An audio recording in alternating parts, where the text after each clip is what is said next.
(5학년) 학부모님 안녕하십니까? 저는 서울 신목초등학교 교사 한정민입니다. 안녕하십니까? 저는 서울 송정초등학교 교사 정명기입니다. 만나 뵙게 되어 반갑습니다. 한정민 선생님, 수학교육과 진로교육에 대한 연구를 꾸준히 해오고 계시는데요. 현재 5학년 학생들을 지도하고 계시죠? 네. 5학년 학부모님들을 위한 유용한 정보, 오늘 기대가 아주 많이 됩니다. 감사합니다. 수년간 쌓인 노하우 중에서 5학년 학부모님들께 꼭 필요한 정보들을 오늘 모두 말씀드리도록 하겠습니다. 정명기 선생님, 네. 선생님은 초등교육 전문가이신 교육학 박사이시고 선생님도 현재 5학년 학생들을 지도하고 계시죠? 네, 그렇습니다. 저 또한 오늘 매우 기대가 됩니다. 예, 처음에 말씀드린 대로 5학년 자녀들의 생활 지도 및 학습 지도에 꼭 필요한 포인트들만 정리해서 오늘 말씀드리도록 하겠습니다. 오늘 연수는 5학년 학생들의 발달 특성 및 생활 지도, 5학년 교육과정 및 학습 지도, 온라인 학습 준비로 이루어져 있습니다. 그리고 연수 전에 학부모님들로부터 사전 질의를 받았는데요. 핵심 주제 사이사이에 사전 질의 내용을 말씀드리고 마지막에는 실시간 Q&A 시간을 가질 예정입니다. 한정희 선생님, 초등학교 5학년 시기 아이들은 보통 무슨 생각을 하나요? 5학년 학생들과 상담을 하다 보면 학생들의 고민거리들을 많이 듣게 되는데요. 정명기 선생님, 혹시 5학년 학생들이 어떤 고민을 하는지 알고 계시나요? 처음부터 바로 질문을 하시네요. 네, 글쎄요, 5학년이면 이제 고학년이기 때문에 학습적인 고민을 하고 사춘기에 접어들면서 친구 또는 부모님과의 갈등 고민이 많을 것 같아요. 어떤가요? 맞습니다. 우선 5학년이 되면서 수업 시간도 많아지고 학습 내용들이 어려워지면서 공부에 대한 스트레스가 심해집니다. 저의 5학년 때를 기억해 보면 고학년이 되면서 학습이 어려워졌다고 느끼고 공부를 했지만 뚜렷이 눈에 보이는 성과가 나타나지 않아서 불안했었거든요. 맞아요. 저도 상당히 불안했습니다. 저도 어렸을 때 공부에 대한 스트레스가 심했던 것 같아요. 네. 부모님께서 속이 많이 상하셨을 것 같은데요. 학습 고민 외에 또 어떤 고민들이 있을까요? 아무래도 또래 친구들 간의 문제나 가정에서 부모님과의 갈등이 있을 수 있을 것 같아요. 현재 5학년 학생들은 올 1년을 학교보다는 가정에서 보내는 시간이 많아서 그런 고민들을 더 많이 하고 있지 않을까 생각됩니다. 선생님 이야기를 듣다 보니까 지금 함께 하시는 학부모님들의 고민 그대로가 아닐까 생각됩니다. 특히 코로나19 사태로 이러지도 못하고 저러지도 못하면서 고민이 많아지고 그 고민이 걱정과 불안으로 다가올 수 있다는 생각이 드네요. 예, 맞습니다. 그래서 저희가 이번 연수를 준비했죠. 그렇죠? 학부모님들께서 가지고 있는 내 아이의 생활 지도와 학습 지도에 대한 고민과 걱정, 오늘 연수를 통해서 조금이나마 도움이 되시길 바랍니다. 도움이 되실 겁니다. 네, 그럼 먼저 한정민 선생님께서 5학년 학생들의 발달 특성과 생활 지도에 대해서 말씀해 주시겠습니다. 알겠습니다. 그럼 제가 5학년 학생들의 모습에 관해 설명드리겠습니다. 네, 한번 이동하실까요? 자, 한정민 선생님께서 5학년 학생들의 발달 특성과 생활 지도를 어떻게 하면 되는지 지금부터 말씀해 주시겠습니다. 우리 아이 잘 크고 있나요? 네 라고 대답하신다면 박수를, 글쎄요 라고 대답하신다면 토닥토닥 위로를 먼저 해드립니다. 학부모님들께서 걱정하시는 자녀의 모습, 과연 나의 아이만 그러는 거 아닐까? 불안하신가요? 물론 우리 자녀들 모두 5학년 12살입니다. 그런데 모든 아이의 발달 모습이 다 똑같지는 않습니다. 우리 자녀들의 어렸을 때 모습을 기억하시나요? 저는 저희 아이들의 발달 과정을 지켜보면서 개월수에 따라 기어다니고 서고 말하는 등의 발달 과업의 모습에 빠르면 빠른 대로, 늦으면 늦은 대로 불안했다, 기뻤다, 걱정했다, 다양한 감정이 들었던 것 같습니다. 그런데 학교에 입학해서 학년을 기준으로 아이들을 바라보고 10살을 넘어 다 컸다고 생각하면서 몇 학년인데, 몇 살인데, 이건 해야지 라고 답을 정해놓고 바라보게 되더라고요. 지금 5학년 학생들도 원령으로 보면 1월생부터 12월생까지 다양한데 말이죠. 조금은 늦을 수도, 조금은 빠를 수도 있습니다. 우리 학부모님들께 안심의 스위치를 켜시라고 말씀드리며 지금부터 5학년 발달 특성과 생활지도에 대해 알아보겠습니다. 우리 아이 사춘기인가요? 우리 아들, 딸들의 2차 성징으로 인한 신체적 변화가 보이시나요? 아직은 4학년 같다고 벌써 6학년 같다고 느끼실 수 있습니다. 호르몬의 변화로 인한 신체적 변화. 아이들도 처음이기에 성교육을 미리 받았다고 하더라도 이미 그 변화를 겪어본 부모님에 비해 더 당황스럽고 불안합니다. 아이들과 함께 신체적 변화에 대해 이야기 나눠주세요. 그리고 기다렸던 당연한 성장임을 이야기하며 안심시켜주세요. 사춘기에 겪는 감정 기복, 학부모님들께서도 기억나시나요? 부모님 말씀을 뒤로하고 문 쾅 닫고 들어간 경험 있으신가요? 혹시 벌써 우리 아이들이 학부모님들의 말씀을 뒤로하고 문을 쾅 닫고 들어간 경험을 하셨다고요? 사춘기에 들어선 우리 아이들의 정서적 특징에 대해 알아보겠습니다. 뭘 하고 싶다는 표현이 점점 없어지며 무력감을 보일 수도 있습니다. 부모님이 하라고 하면 알았다고는 하지만 아이들의 행동 변화가 보이지 않아 답답하시죠? 고학년에 접어든 아이들, 새로운 환경과 학습 부담감에 불안함을 느낄 수 있습니다. 아이들은 실패 자체에 또는 실패한 내 모습에 두려움을 느낄 수 있습니다. 부모님이 이야기를 하면 자녀는 짜증을 내며 하는 대답은 싫어, 몰라, 안 해. 부정적 대답으로 대화가 이루어지지 않을 수 있습니다. 청개구리 이야기가 떠오르시지 않나요? 어느 순간에는 말수가 적어지고 대답도 없어서 벽에 대고 이야기하는 것과 같은 상황이 발생하기도 합니다. 이전까지는 부모님이 하자는 대로 수긍했다면 이때부터 자기 주장을 내세우기 시작합니다. 보통 고집이 세다고 말씀하시죠? 고개가 끄덕여지시나요? 엄마, 이거 알아? 아빠, 이거 알아? 모르지? 혹시 자녀에게 이런 말을 들어보셨나요? 사춘기 우리 아이의 관심사는 이전과 다릅니다. 부모와 가족에 집중되었던 아이의 애착은 친구에게로 이동되고 단짝 친구의 개념에 집착하기도 합니다. 단짝 친구 때문에 혹은 단짝 친구가 없어서 고민하기도 합니다. 친구를 사귀면 된다고요? 사춘기 아이들에게는 그것도 쉽지 않습니다. 마음처럼 선뜻 행동으로 먼저 나서지 못하는 거죠.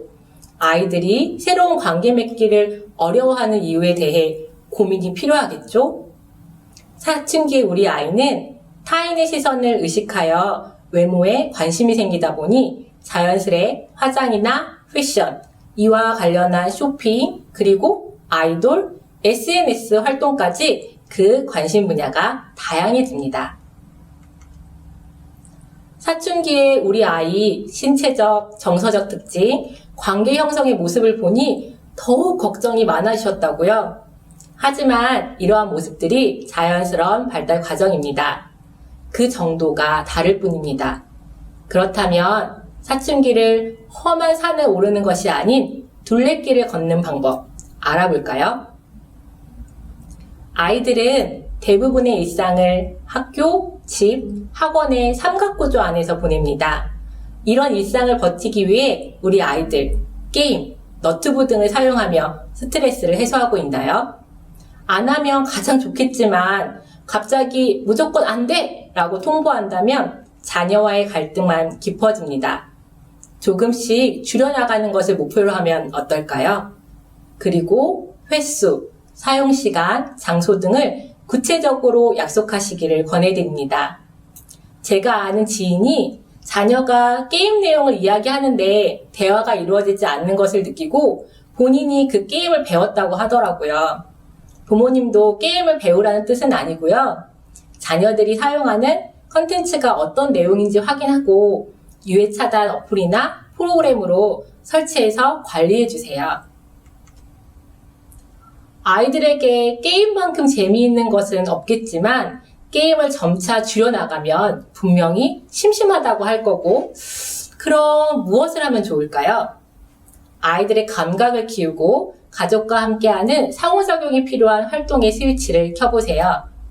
보드게임, 배드민턴, 농구와 같은 운동, 자전거 타기, 가족과의 캠핑, 등산, 낚시 등의 야외 활동, 노래 부르기, 악기 연주, 음악 감상 활동, 작품 창작, 미술 작품 감상과 같은 예술 활동, 미술관이나 박물관 방문, 동물이나 식물 기르기 등 자녀와 가족들이 함께 할 수 있는 활동을 찾아보세요. 그런데 안타깝게도 코로나로 인해 요즘은 이런 활동이 제한되어 있어 직접 방문이 어려우신 경우 여러 사이트에서 실시하는 사이버 전시회나 음악회, 또 학교에서 안내해드리는 온라인 가족놀이 등이 있으니 이런 것을 이용하셔도 좋겠습니다. 부모님들은 언제 수다를 떠시나요? 우선 편하게 수다를 떨기 위해서는 이야기를 할 수 있는 안전함을 느껴야 합니다. 그 안전함에는 장소와 시간과 같은 물리적 환경, 그리고 정서적 환경을 포함하고 있습니다. 특히 안전한 정서적 환경 조성을 위해 자녀에 대한 신뢰, 존중, 공감 스위치를 켠다면 자녀와의 대화가 원활하게 이루어질 수 있습니다. 네가 뭘 한다고 그래? 너 사춘기라서 그래. 아직 어리니까 어른 말 들어. 아빠, 엄마도 다 해봐서 알거든? 어른 말씀 잘 들어야 자다가도 떡이 생긴다고 했어. 야! 너! 사춘기 자녀와의 대화에서 이런 말들은 대화를 단절시켜 조용한 가족으로 가는 스위치가 됩니다. 사춘기 우리 자녀의 마음을 알고 싶은 부모님께는 기다림 스위치를 권해드립니다. 아이에게 물어봐 주세요. 그리고 곁에 있어 주세요. 조급하게 답을 요구하는 것이 아니라 아이가 직접 자기 이야기를 편한 시간에 하도록 기다려 주세요. 아이가 부모에게 이야기하고 싶어 하지 않으면 이야기할 만한 사람을 찾도록 도와주세요. 신뢰할 수 있는 멘토나 상담자를 활용해 보세요. 혹시 학부모님의 사춘기 때 부모님께 편지를 써보셨나요? 부모님께 편지를 쓰거나 문자 보내기, 그리고 부모님과 주고받는 일기를 쓰는 방법도 있습니다. 그리고 여유로운 어느 날이라면 자연스럽게 5학년 우리 자녀와 카페에 가서 주스 한 잔 마시며 이야기하는 센스 있는 쉼표는 어떨까요? 자녀의 이야기나 요구를 들으면 부모님의 머릿속에 떠오르는 정해진 답이 있으실 거예요. 하지만 여기서 잠깐 바로 대답하기 스위치를 꺼주세요. 그리고 감정과 이성의 균형을 잡는 스위치를 켜주세요. 먼저 아이의 이야기를 충분히 들어주고 나서 아이가 느끼는 것을 반영해 주세요. 갈등 상황이 발생할 것 같다고 갈등을 회피하기보다는 나와 아이와의 소통만으로 힘들다고 느끼신다면 가족회의를 소집하세요. 아이는 논리적인 상황 설명과 그 상황에서 야기될 결과를 이해할 만큼 컸습니다. 거절보다는 이유를 묻고 답하고 설명하고 설득하는 과정에서 합리적 결론에 도출할 수 있습니다.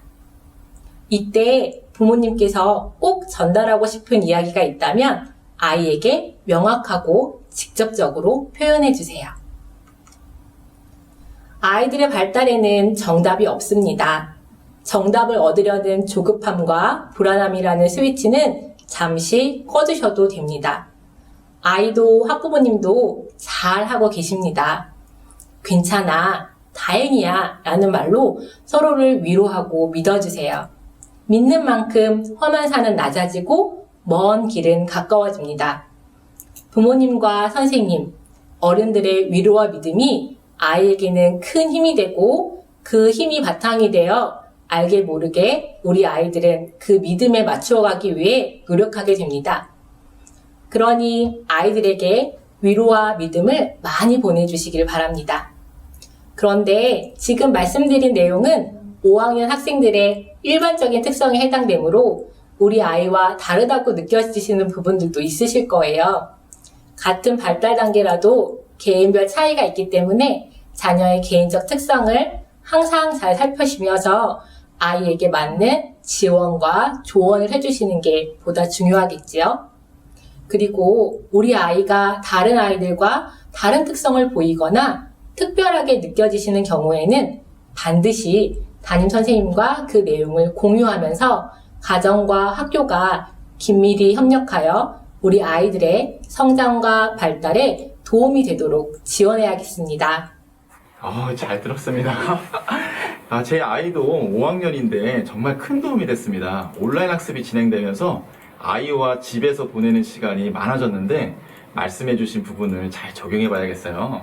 맞습니다. 조급함과 불안감은 내려놓으시고 아이들과 다양한 방법으로 소통을 해보시길 권해드립니다. 영화 해리포터 중에 기억에 남는 대사가 있습니다. 그래요? 뭘까요? 가장 어두운 시간에도 행복은 존재한단다. 불을 켜는 것을 잊지 않는다면 말이야. 감동입니다. 네. 그러신가요? 사춘기라는 힘든 시기에도 아이의 성장은 존재합니다. 서로에 대한 믿음을 잊지 않는다면요. 자, 한 번 더 한번 짚어볼게요. 가장 어두운 시간에도 뭐라 그러셨죠? 행복은 존재한단다. 행복은 존재한단다. 너무나 마음속에 와닿는 이야기입니다. 네. 자, 이번에는 저희가 사전에 몇 가지 학부모님들로부터 질의를 받았었는데요. 여기 이런 질문이 있습니다. 발달 단계에 따른 아이들의 건강 식단과 식습관 질문이 사전에 들어왔었어요. 네. 학부모님들과 상담을 하다 보면 학년에 관계없는 공통 내용 중에 하나가 바로 올바른 식습관인데요. 코로나19로 집콕 생활에 이제 많이 하면서 그렇죠. 가정에서 더욱 많이 신경을 쓰고 계시리라 생각이 듭니다. 정명기 선생님, 네. 혹시 잘 못 드시는 특별한 음식 있으실까요? 어떻게 보이나요? 키도 크고 사실은 골고루 다 잘 드실 것 같아요. 네, 맞습니다. 저는 특별히 잘 못 먹는 음식은 없는 것 같아요. 12살인데 매운 것을 잘 못 먹는 것 같다고, 또 다 컸는데 아직도 편식을 한다고 생각하고 계시나요? 사실 저도 제 스스로가 음식을 가리지 않고 잘 먹는 터라 잘 먹는 것이 당연하다고 여겼는데요. 학교에서 만나는 아이들은 향이 강해서, 식감이 물컹해서, 혹은 너무 질기거나 딱딱해서, 너무 맵다, 너무 짜다. 그 원인이 다양하더라고요. 자세히 들여다보면 편식의 다양한 이유가 아이들의 감각 발달과 연관이 되어 있음을 발견할 수 있습니다. 아이들마다 감각의 발달 속도나 민감도의 차이가 있어 후각이 예민하면 냄새만 맡아도 먹을 수 있는 음식과 먹을 수 없는 음식을 결정하는 아이도 있더라고요. 청국장, 고수 그런 것 좀 예민할 수 있어요. 그렇죠. 그리고 통각이 예민한 학생들은 매운맛을, 아주 작은 매운맛에도 큰 자극을 느끼고 촉각이나 구강 자극의 정도에 따라 식감이 예민할 수 있습니다. 그렇군요. 감각의 예민함과 발달의 차를 너무 걱정하지 마시고 아이의 성장을 기다려주세요. 물론 가정에서 지속적으로 다양한 식재료를 다양한 조리법으로 만날 수 있도록 도와주세요. 똑같은 재료라고 하더라도 찌고 굽고 어떻게 하느냐에 따라서 또 아이들이 다르게 받아들일 수 있거든요. 그리고 5학년에서 새롭게 배우는 실과교과에 영양소와 건강한 식생활에 대해 학습을 합니다. 식사 시간을 활용하여 자녀와 함께 영양소에 관련된 이야기를 나누면서 고른 영양소 섭취의 필요성에 대해 생각도 해보고 식탁에 있는 음식들의 영양소에 대해 함께 생각해보면 어떨까요? 좋은 팁인 것 같아요. 네. 실과하고도 연계가 되니까 실과 학습 효과도 있고 그리고 아이들의 건강도 챙길 수 있겠네요. 네. 감사합니다. 자, 사실 학교에서는 영양교사 선생님이 고른 영양소 섭취 및 칼로리를 고려해서 영양이 풍부한 친환경 식단을 준비해서 급식을 제공해 주시는데 지금은 원격 수업 장기화로 집에서 보내는 시간이 많다 보니 가정에서 아이들의 식단과 식습관이 상당히 많이 신경이 쓰이실 것 같아요. 그렇죠. 그런데 지금 이제 말씀해 주시는 내용이 큰 도움이 되실 것 같습니다. 네. 이번에는 다른 질문을 보도록 하겠습니다. 사전 질문 중에 중학교 진학과 국제중 진학에 대한 질문도 들어왔네요. 5학년인데도 그쵸, 중학교 진학에 관심이 있으신데요. 네. 이 부분을 한번 제가 말씀드려 보겠습니다. 우선 매 학년도 7월경에 학교 홈페이지를 보시면 차기 학년도 중학교 입학배정 업무 시행 공고가 올라와 있습니다. 중학교 입학배정은 체육 특기자, 특수교육 대상자와 같은 특별 배정, 그리고 일반 배정 대상자로 나눠볼 수 있는데요. 체육 특기자와 특수교육 대상자의 경우를 제외하면 모두 일반 배정 대상자입니다.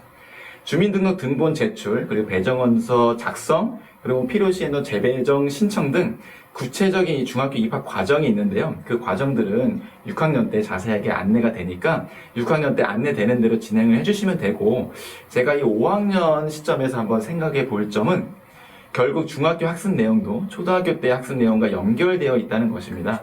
예, 초등학교 때 배워야 하는 내용을 놓치지 않도록 확인해 주시고, 부족한 부분이 있다면 메꿔주시면 중학교 올라가기 전에 아이에게 큰 도움이 될 것 같습니다. 네, 많이 도움이 되겠네요. 그리고 아까 국제중학교도 사전에 이렇게 질의가 들어왔었는데요. 국제중학교 관련해서는 국제중학교마다 입학 원서를 인터넷으로 접수를 받고 있습니다. 그래서 지원할 계획이 있으신 학부모님께서는 자녀가 5학년일 때 미리 입학 전형 요강을 한번 살펴보시고 남은 1년 동안 차근차근 준비하시는 것이 좋겠습니다. 네, 잘 들었습니다. 정명기 선생님, 코로나19 상황이 길어지면서 가정에서 계속 온라인 학습을 하고 있는데요. 이러다 보니 많은 학부모님께서 아이가 학습을 잘하고 있는 건지, 배워야 할 내용들을 제대로 배우고 있는 건지, 또 어떻게 아이 학습을 도와줘야 하는지 매우 궁금해 하실 것 같아요. 그렇죠. 온라인 학습이 자기 주도적으로 학습 계획을 세우고 학습 속도를 조절하면서 언제 어디서든 학습이 그렇죠. 가능하다는 장점이 있잖아요. 네, 그런데 실제로는 아이들이 딴짓을 할 가능성도 크고요. 맞아요. 온라인 학습에서 배워야 할 내용들을 제대로 배우고 있지 못할 가능성도 큽니다. 네.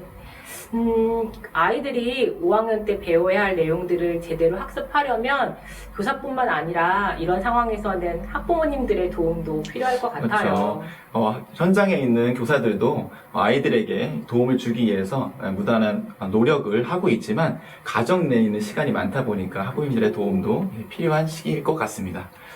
자, 사전 설문에 코로나19로 인한 학습 결손 고민이 상당하다는 것을 저희가 사전 질문을 보니까 알 수가 있었어요.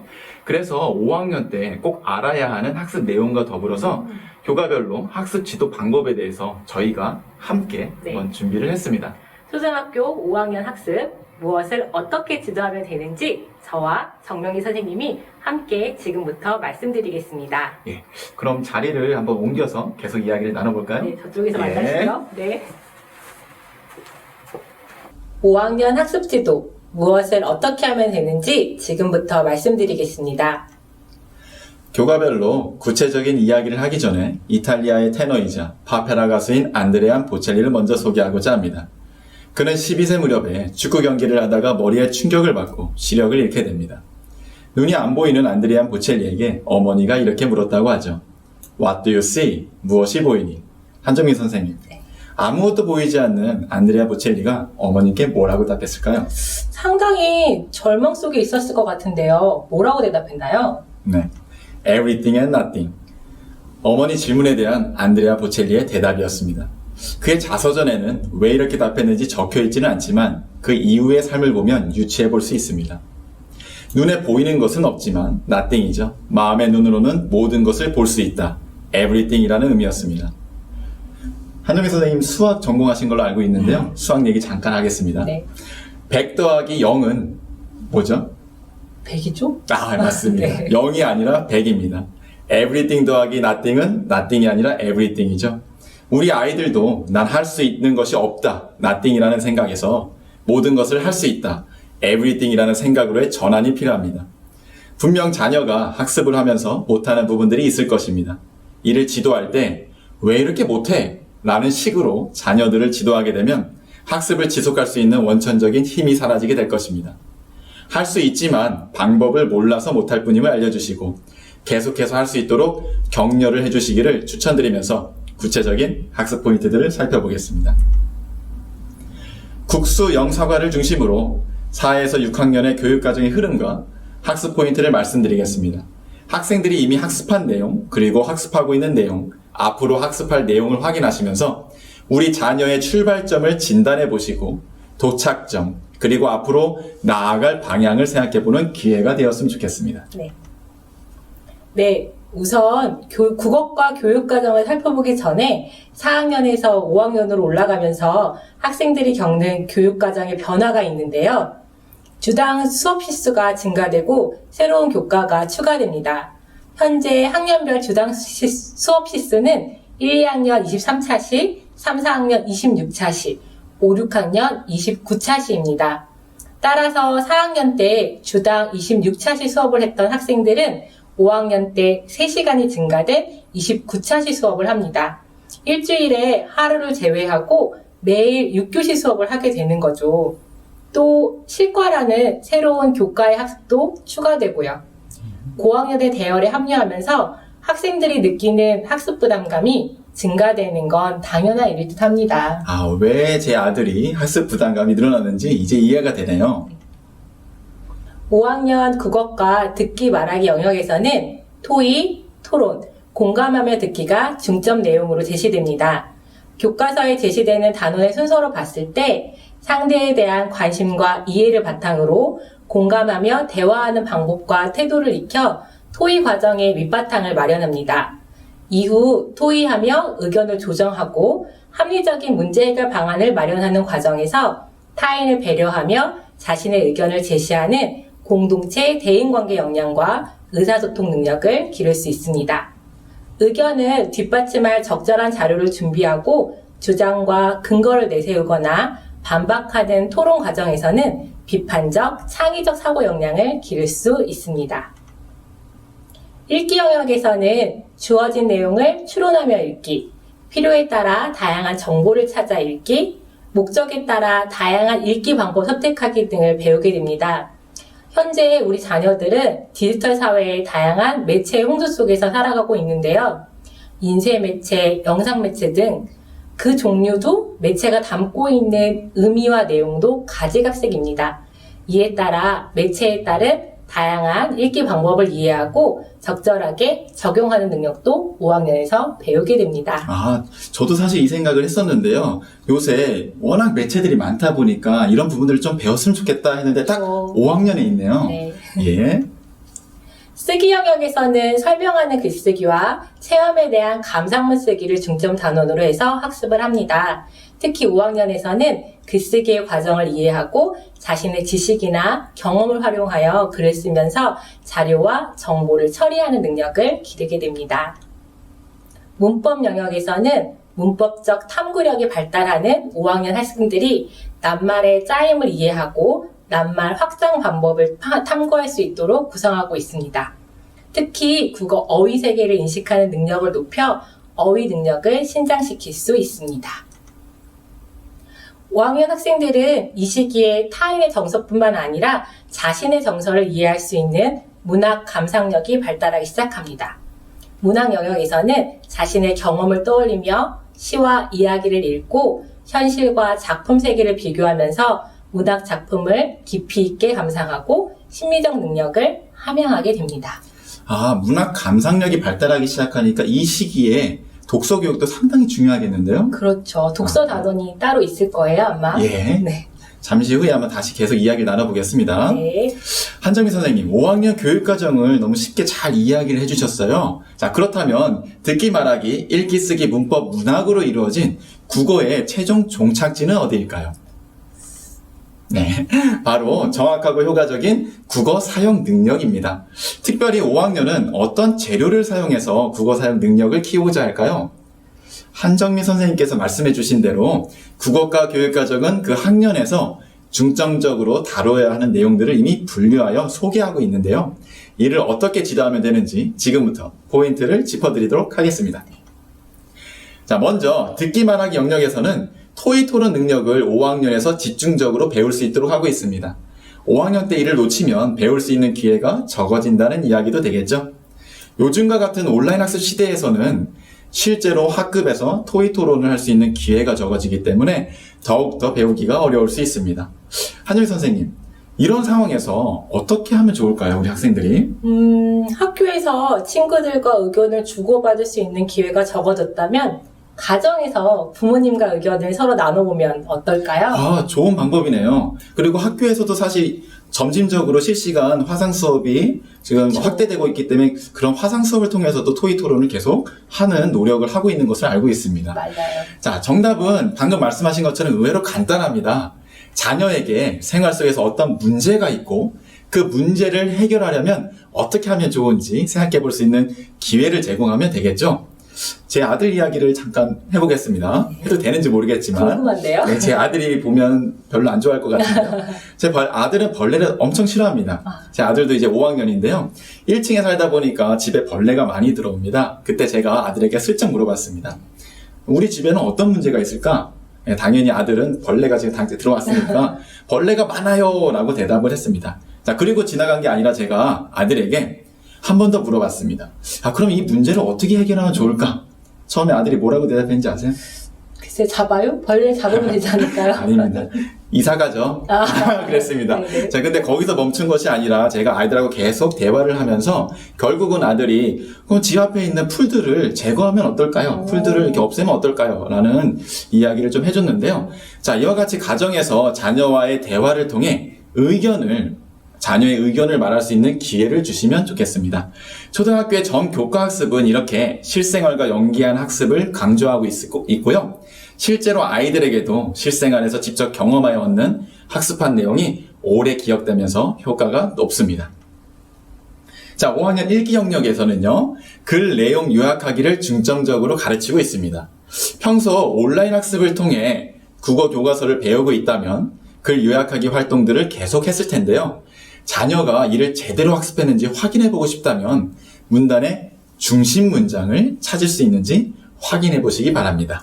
정명기 선생님, 그럼 평소에 중심 문장을 찾아보는 연습을 할 수 있는 좋은 방법 있을까요? 예, 좋은 방법 있죠. 아주 쉬운 방법이 있습니다.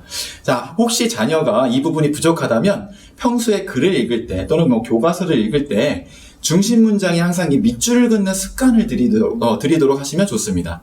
중심 문장을 찾는 것만으로도 글의 내용을 쉽게 요약할 수 있음을 확인하실 수 있으실 겁니다. 그렇군요. 글을 읽을 때 중심 문장을 찾아 밑줄을 긋도록 하는 훈련이 필요하겠네요. 정리 잘해주시네요. 네. 다음으로 쓰기 영역을 살펴보면 5학년은 설명하는 글쓰기를 중점적으로 배우고 6학년에서는 추론하는 글쓰기를 배우게 됩니다. 설명하는 글을 쓰기 위해서는 우선 설명하고자 하는 대상을 조사하고 조사한 내용을 요약할 수 있어야 합니다. 그런데 갑자기 아이 보고 설명하는 걸 한번 써볼래? 라고 한다 그러면 아이가 제대로 쓸 수 있을까요? 힘들죠. 5학년 때 설명하는 글쓰기는 학습해야 되는데 갑자기 설명하는 글쓰기를 하라고 하기에는 좀 부담이 되겠는데요? 네, 당연히 부담이 되겠죠. 그래서 아이가 부담이 되지 않도록 우선 자녀가 좋아하고 관심이 있는 것부터 설명하도록 하는 것이 좋겠습니다. 특별히 설명하는 글을 쓰도록 하기 어렵다면 평소 자녀가 관심 있어 하는 부분을 물어보고 그 부분을 말로 설명하도록 하는 것도 충분히 도움이 될 것입니다. 5학년 문법 영역에서는요, 어휘력 확장 및 적용에 중점을 두고 있습니다. 독서는 전 교과에 걸쳐 많은 부분에서 학생들에게 도움을 주는데 어휘력 확장 및 적용에도 매우 큰 도움이 됩니다. 긴 시간은 아니더라도 자녀와 함께 책 읽는 시간을 정하시고 자녀가 있는 책을 같이 읽어보는 것도 추천드립니다. 한정희 선생님도 자녀와 함께 책을 많이 읽는 것으로 알고 있는데요. 네, 자녀와 같은 책을 읽었을 때 자녀와 책에 대해서 더욱 많은 이야기를 할 수 있어서 사실은 자녀는 책에 흥미를 가질 수 있고 교육에 도움이 되더라고요. 역시 네. 예, 지금 열심히 자녀와 함께 독서하는 그런 경험을 잘 이야기해 주셨습니다. 자, 마지막으로 5학년 문학 영역에서는 현실과 작품 세계를 비교하는데 중점을 두고 있습니다. 자녀가 문학 작품을 읽을 때 본인의 경험을 떠올리게 한다면 어렵지 않게 현실과 작품 세계를 비교해 볼 수 있을 것입니다. 제가 알기로 한정희 선생님은 그 책을 좋아하는 걸로 알고 있는데요. 보통 문학 작품을 읽을 때 본인의 경험을 잘 떠올리시는 편인가요? 지금 생각해보니까 문학 작품을 읽으면 제 경험을 잘 떠올리는 것 같아요. 그렇기 때문에 현실과 작품 세계를 비교하면서 감정이 이입돼서 울기도 하고, 네, 또 웃기도 하고, 그런 것 같은데요? 어쩐지 감정이 풍부하시더라고요. 그렇습니다. 아이에게도 현실과 작품 세계를 비교해보자라고 한다면 아이가 어렵게 느낄 수 있겠죠. 문학 작품을 읽고 단지 떠오르는 경험을 한번 이야기해보자 한다면 아이가 쉽게 다가갈 수 있을 것입니다. 자, 이번엔 수학 교육과정 내비게이션 한번 살펴볼까요? 그럴까요? 약수와 배수는 교육과정의 많은 변화 속에서도 꾸준히 5학년에 제시되는 부분입니다. 이미 학습한 곱셈과 나눗셈의 연산을 바탕으로 정의되는데 약수와 배수는 5학년에서 학습하는 약분, 통분, 이분모의 덧뺄셈뿐만 아니라 중학교의 다항식의 약수, 배수 학습의 기초가 됩니다. 약수와 배수에서 약분, 통분으로 확장된 내용은 이분모 분수의 덧셈과 뺄셈의 계산에 기초가 되면서 자연스럽게 자연수 연산이 분수의 연산으로 확장됩니다. 말씀 들어보니까 계속해서 이렇게 배웠던 내용이 확장되는 것을 좀 살펴볼 수가 있겠네요. 그렇죠. 연결이 되어 있어요. 이번에 배워야 되는 내용들을 꼭 배우고 넘어가야 되겠네요. 그렇죠. 알겠습니다. 네. 5학년 도형은 4학년 때 학습한 도형 변화 개념을 바탕으로 합동을 합숙하고 합동의 개념을 바탕으로 대칭을 학습하게 됩니다. 대칭은 이후 직립면체, 각기둥과 각부를 배우기 위한 선수학습 요소이기도 합니다. 1, 2학년 때 배웠던 상자 모양을 5학년에서 직립면체와 정립면체로 이해하고 겨냥도, 전개도 등을 학습하면서 주변 사물에 대한 공간 지각 능력을 향상시키게 됩니다. 5학년 측정 영역 평면 도형의 둘레와 넓이에서는 길이를 둘레의 개념으로 발전시키고 넓이 개념 형성과 측정 과정에 중점을 두어 학습합니다. 측정을 위한 표준 단위의 필요성을 인식하고 그 관계를 파악합니다. 다각형의 둘레와 넓이는 이후 원의 둘레와 넓이, 입체 도형의 부피와 겉넓이 학습과 직접 연계됩니다. 5학년 측정 영역에서는 수의 범위와 어림하기도 도입되었습니다. 이 영역도 마찬가지로 계속해서 확장이 되고 있네요. 그렇죠. 네, 5학년 여러분들, 학부모님들 이 부분 잘 염두에 두시고 네. 자, 5학년에서 배워야 되는 내용들 이따가 짚어드릴 때 한번 참고해 보시면 좋겠습니다. 규칙과 대응은 함수 개념의 기초가 되는 중요한 개념으로 주변의 다양한 현상을 탐구하고 관련 문제를 해결하는 데 유용합니다. 5학년에서 학습하는 대응 관계의 개념은 이후 중학교의 함수 학습과 직접적으로 연계됩니다. 5학년에서 학습하는 평균은 주어진 자료들이 분포된 상태를 직관적으로 파악할 수 있고 제시된 자료를 통계적으로 분석하는 가장 기초 개념입니다. 일이 일어날 가능성과 함께 통계적 이해의 핵심으로 중학교 확률학습의 기반이 됩니다.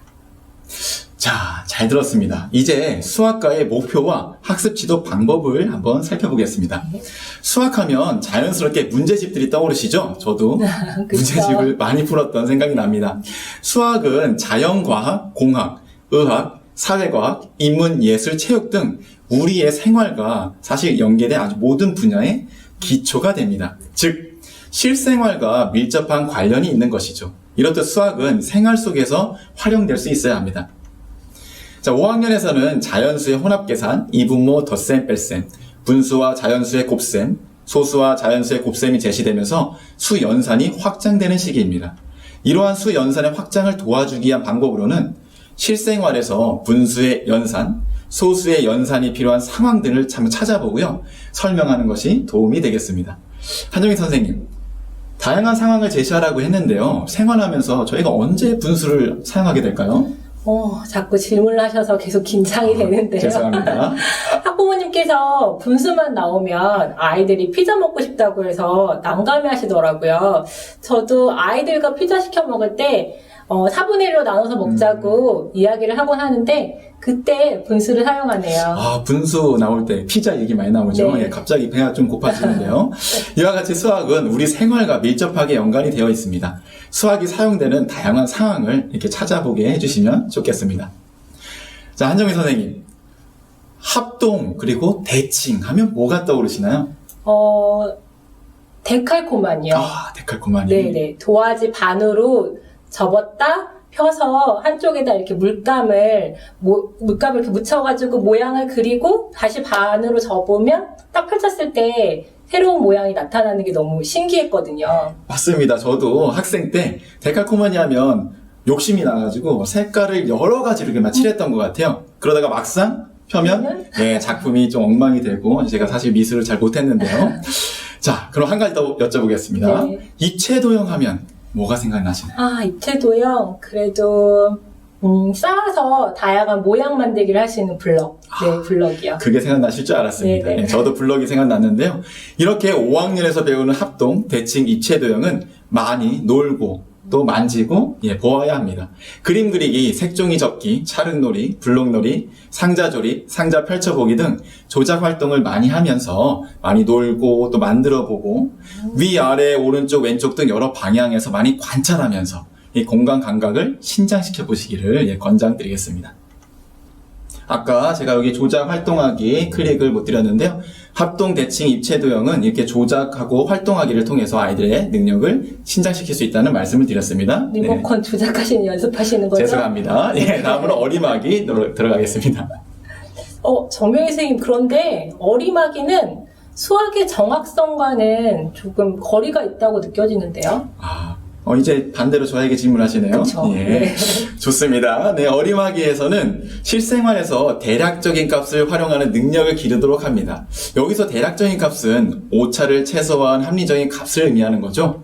그래서 정확한 측정과 계산보다는 실생활의 다양한 경험에서 어림하는 감각과 융통성 있는 사고를 통해서 어린 능력을 기르도록 해야겠습니다. 이제 제가 여쭤볼게요. 네. 한정민 선생님, 본인의 어린 능력 어떻게 생각하십니까? 제가 음식을 준비할 때 인원수에 대비해서 양을 좀 많이 해서 손이 크다는 말을 듣거든요. 그리고 또 크기를 가늠해서 사야 되는 물건들을 살 때는 많이 망설이고 있고요. 눈대중을 잘 못하는 것 같아요. 아무래도 어린 능력이 좀 더 키워져야 될 것 같은데요.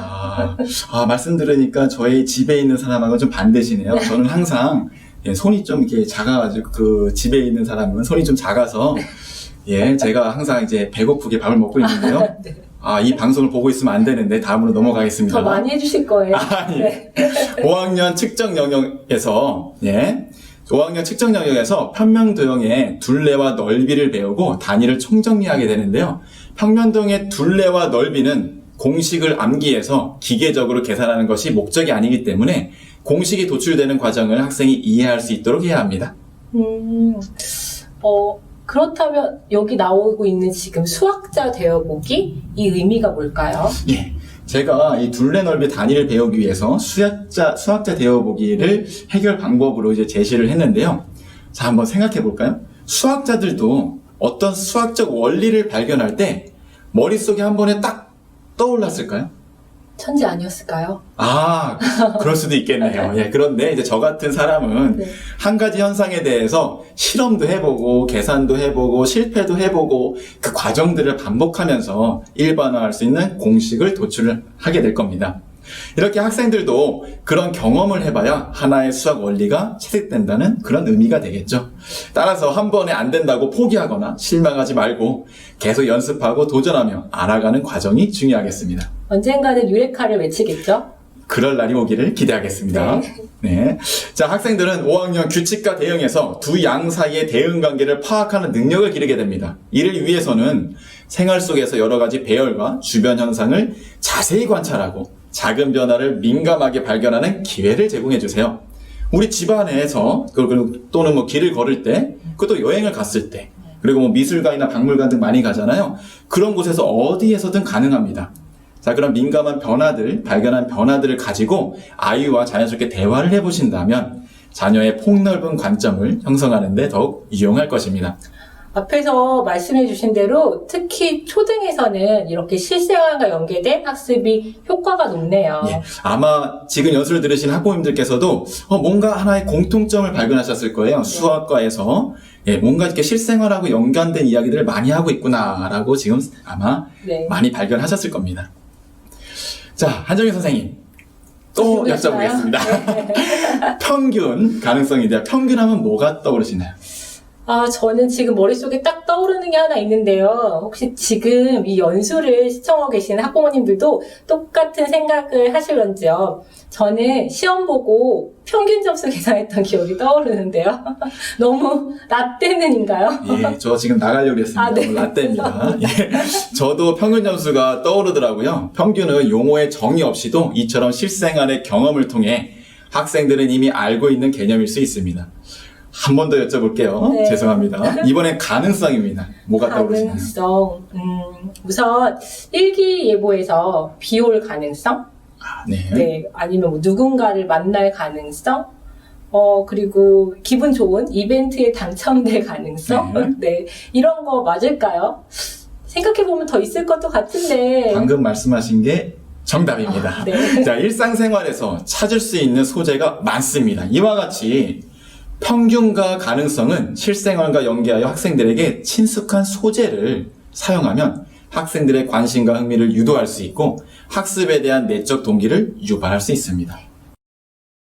정명기 선생님, 핵심을 콕콕 집어주신 수학 학습 지도 방법에 대해 설명 감사합니다. 이번에는 영어과 교육과정 내비게이션을 켜보겠습니다. 3, 4학년에서 영어 학습에 대한 흥미와 자신감을 기르고 의사소통 능력의 기초를 다졌다면 5, 6학년에서는 일상생활 주제에 관하여 영어로 기초적인 표현을 하고 의사소통 능력을 발전시키게 됩니다. 정민희 선생님, 그렇다면 5학년 영어교과 학습, 특히 어느 지점에 포인트를 두어야 할까요? 예, 포인트를 말씀드리겠습니다. 듣기, 말하기, 읽기, 쓰기로 이루어진 영어 교과의 최종 종착지는 바로 영어 사용 능력을 기르는 것입니다. 이를 위한 최선의 방법은 많이 듣고, 말하고, 읽고, 쓰는 것입니다. 특히 초등학교 영어는 일상생활에서 사용하는 기초적인 영어를 이해하고 표현하는 능력을 기르는 교과로서 음성 언어를 사용한 의사소통 능력 함양에 중점을 두기 때문에 아이들에게 영어를 사용할 수 있는 기회를 많이 제공하는 것이 중요합니다. 그래서 온라인 학습 상황에서 최선의 효과를 얻을 수 있는 방법을 소개해드리겠습니다. 영어과에서는요, I+1이라는 원칙이 있습니다. 자, 여기서 I는 자녀의 현재 능력을 뜻하는데요. 듣기, 말하기, 읽기, 쓰기 모든 영역에서 현재 자녀의 능력보다 약간 어려운 내용을 학습하라는 것입니다. 먼저 듣기, 말하기 능력 향상에 효과적이라고 알려진 쉐도잉이라는 방법을 소개해드리겠습니다. 그림자라는 뜻으로 영어 문장 또는 대화를 듣고 그대로 그림자처럼 따라 말하는 것입니다. 혹시 자녀가 듣고 따라하기를 어려워한다면 스크립트를 읽고 따라하게 해도 됩니다. 온라인 학습을 할 때 분명히 대화나 영어 문장을 듣는 파트가 있을 것입니다. 이때 자녀가 그냥 듣고만 지나가는 것은 아닌지 확인해 보시기 바랍니다. 영어를 들으면서 바로 따라해보는 습관을 처음에 잡아주시고 계속해서 습관처럼 하게 한다면 듣기 능력뿐만 아니라 말하기 능력에도 큰 도움이 될 겁니다. 한번 따라해 보실래요? 네. 해볼까요? What are you doing? What are you doing? 네. 괜히 시킨 것 같습니다. 죄송합니다. 예, 빨리 넘어가겠습니다. 자, 영어 읽기 능력을 키우기 위한 효과적인 방법으로는 read aloud가 있습니다. 크게 소리내어 읽기죠. 크게 소리내어 읽기는 본인이 내는 소리를 들으면서 듣기와 말하기에도 도움이 되고 궁극적으로 읽기에 큰 도움이 됩니다. 사실 어렸을 때 국어책을 소리내어 읽게 하는 것과 마찬가지인데요. 다만 영어 읽기의 경우 영어를 읽을 수 있는 기본적인 단계들이 있습니다. 이를 충족하지 못할 경우 소리내어 읽기 자체가 불가능하겠죠.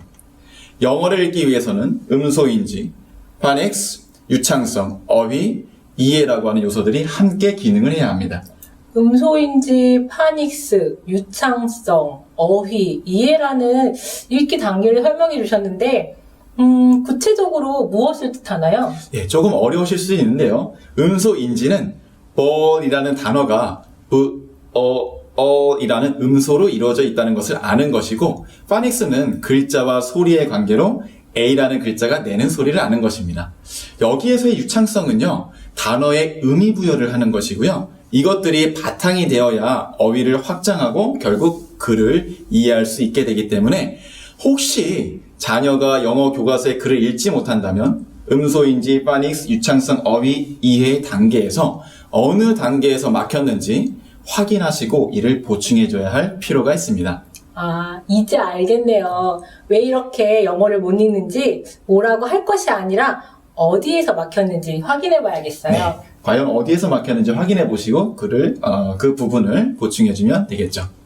자, 앞서 말씀드린 읽기의 능력이 향상된다면 간단한 글쓰기 또한 가능하게 되는데요. 초등학교에서는 간단한 초대, 감사, 축하 등의 글쓰기나 구두로 익힌 문장을 쓰는 정도입니다. 아이들이 부담을 느끼지 않는 범위에서 쓰기가 이루어지게 되는 거죠. 쓰기에서는 영어의 문장 구조를 아는 것이 또 도움이 되는데요. 자, 이 문장 구조를 그냥 간단하게 한번 익혀보는 것도 쓰기에 도움이 된다는 점 말씀을 드리고 이제 과학교육과정으로 넘어가도록 하겠습니다. 네. 힘과 영역. 죄송합니다. 힘과 영역이 아니라 힘과 운동 영역. 네. 아유, 예. 피곤하신가 봐요. 5학년 2학기 학습 내용으로 속력이 있고 안전에 대한 인식 개선을 위해 속력과 관련된 안전사항, 안전장치에 대한 내용을 학습합니다. 5학년 1학기에 온도와 열이라는 단원에서는 열의 이동 방법 중 전도와 대류를 학습합니다. 단열의 경우 일상생활과 연계하여 다뤄집니다. 구체적 조작기의 학생의 발달 단계를 고려하여 물질의 성질과 관련된 내용은 용해 현상을 관찰하고 설명하는 수준으로 제한하여 학습합니다. 딱 들어도 많은 내용을 배우고 있는 것 같아요. 네, 내용이 많죠. 네, 계속 한번 들어보겠습니다.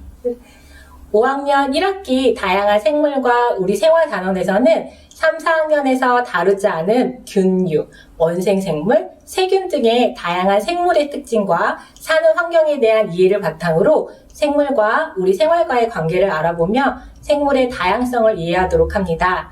이를 위해 현미경 사용법 익히기를 다루고 이후 6학년 식물의 구조와 기능 단원에서 현미경을 다시 다루도록 하였습니다. 2학기에 학습하는 생물과 환경 단원에서는 생태계의 생물 요소와 비생물 요소를 학습하면서 생물과 환경의 관련성을 이해하고 환경 개발과 보존 사이의 균형 있는 조화의 필요성에 대해 토의하는 기회를 갖게 됩니다. 네, 잘 들었습니다.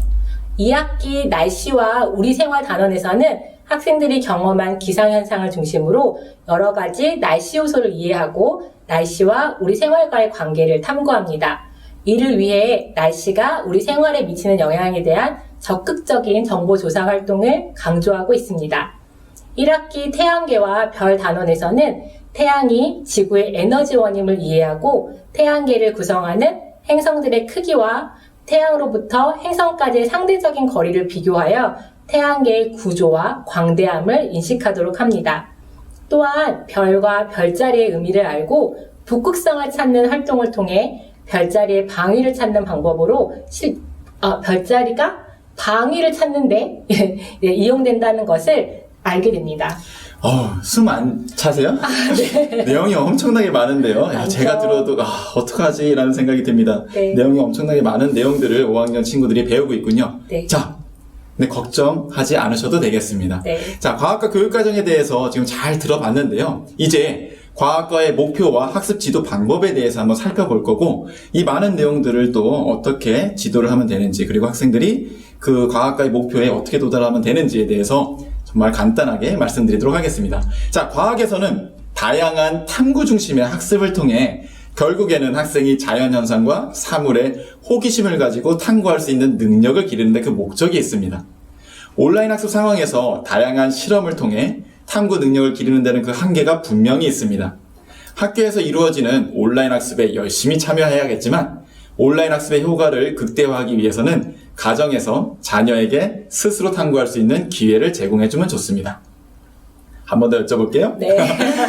자, 이럴 때 어떻게 하면 좋을까요? 네. 어떡해요? 사실 3, 4학년에서는 관찰과 측정, 예상, 분류, 추리로 이루어진 기초 탐구를 배우거든요. 5학년에서부터 가설 설정을 통해 탐구하는 통합 탐구를 배우게 되는데 불행히도 온라인 학습이 진행되면서 실험 자체가 어려워지는 환경 속에 있다 보니 이를 제대로 학습하기가 상당히 어려운 것 같아요. 맞습니다. 그래서 제가 준비했습니다. 지금 상황은 어렵지만 반대로 생각해보면요. 아이가 집에 있는 시간이 많아지면서 스스로 탐구 주제를 찾아보고 스스로 탐구해볼 수 있는 기회가 더 많아지기도 했습니다. 가정에서 아이의 탐구 능력을 기를 수 있도록 도와줄 수 있는 방법 제가 3가지를 소개해드리겠습니다. 3가지만 해주시나요? 네, 3가지면 충분합니다. 자, 이 중에 1가지만 하셔도 충분하다고 말씀드리겠습니다. 자, 첫 번째, 교보문고 인터넷 사이트에 가셔서 초등과학 실험이라고 검색해 보시기 바랍니다. 이 중에서 한 것만 택해서요, 잘 살펴보시면 교과서에 나와 있는 실험들 중에서 집에서 쉽게 할 수 있는 실험들을 찾으실 수 있습니다. 가정에서 아이에게 이런 교과서와 연관된 실험들을 할 수 있는 기회를 부여한다면 아이에게는 탐구 능력을 기를 수 있는 좋은 시간이 될 것입니다. 온라인 학습 시기가 아이에게는 좋은 기회가 될 수 있겠네요. 벌써 첫 번째를 알았고요. 2번째 방법은 무엇일까요? 네, 2번째 방법도 있습니다. 초등 과학 실험 블로그를 한번 찾아보시는 것을 제가 추천드리겠습니다. 일상 속 재료로 재미있게 할 수 있는 초등 과학 실험들을 다양한 블로그에서 소개하고 있습니다. 제가 어저께도 한번 찾아봤는데요. 정말 재미있는 실험들이 많더라고요. 네. 한정희 선생님도 한번 찾아보시기 바라요. 네. 특별한 과학 준비물이 없어도 가정에서 손쉽게 구할 수 있는 재료들로 할 수 있는 실험들을 몇 가지만 찾아서요. 자녀가 할 수 있도록 해주시면 좋겠습니다. 이때 학부모님들께서는 제일 중요한 안전과 준비물 정도만 개입해 주시고 나머지 실험은 자녀 스스로 할 수 있도록 해주시면 더욱 좋습니다. 이런 방법들이 있었네요. 아이의 탐구 능력이 쑥쑥 올라갈 것 같아요. 마지막 3번째 방법입니다. 뭘까요? 네, 3번째 방법 공개하겠습니다. 과학교육의 최종 목적은 사실 자유탐구입니다. 자유탐구는 스스로 탐구 주제를 찾고 스스로 탐구를 해보는 겁니다. 자, 사실은 이런 자유탐구를 할 수 있는 능력을 기르기 위해서 이런 과학교과를 초등학교에서 이렇게 가르쳐주고 있는데요. 과학 전시관의 역대 입상 작품을 한번 살펴보시면 학생의 자녀의 자유탐구 능력을 기를 수 있는 도움되는 많은 작품들을 살펴볼 수 있습니다. 검색 엔진에서요. 과학 전시관을 검색하셔서 들어가신 후 바로가기의 역대 입상 작품에서 소속을 초등학교로 검색하시면 수많은 작품들을 보실 수 있는데요. 이 중에서 자녀가 관심 있어 하는 부분을 유도해서 스스로 탐구 주제를 찾도록 해보시는 것도 좋은 방법이 될 수 있습니다. 한정희 선생님. 네. 스스로 탐구 주제를 찾아보신다면 어떤 주제를 탐구해 보시겠습니까? 저는 평소에 자전거가 가는 원리가 궁금했거든요. 한번 자전거가 앞으로 나아가는 원리? 네, 어떨까요? 네. 제가 여기서 답은 드리지 않겠습니다. 왜 그러냐면 스스로 탐구 주제를 정하는 것 자체가 중요하기 때문에요. 이와 같이 한정희 선생님께서 말씀하신 것처럼 생활 속에서 궁금한 것들을 탐구 주제로 삼으면 됩니다. 예를 들어 요새 폭염 대비를 위해 화이트 지붕이 유행한다는 뉴스를 보게 되었을 때 집에서 쉽게 구할 수 있는 박스에 녹색 페인트와 흰색 페인트를 칠해보고 실제로 온도계는 쉽게 구할 수 있잖아요. 온도를 한번 재보면서 과연 화이트 지붕이 폭염에 효과가 있을까? 탐구해 본다면 더 이상의 과학교육은 없을 것입니다. 자, 그럼 과학이 끝났습니다. 이제 네. 사회교육과정 내비게이션 한번 켜볼까요? 5학년 인권 존중과 정의로운 사회 단원에서는 인권 보장을 위한 옛사람들의 노력과 인권 보장이 필요한 오늘날 일상생활의 사례를 탐구하며 인권 보장을 위한 헌법의 역할과 특징을 파악하고 헌법에서 보장되는 기본권과 의무가 일상생활에 적용된 사례를 조사합니다.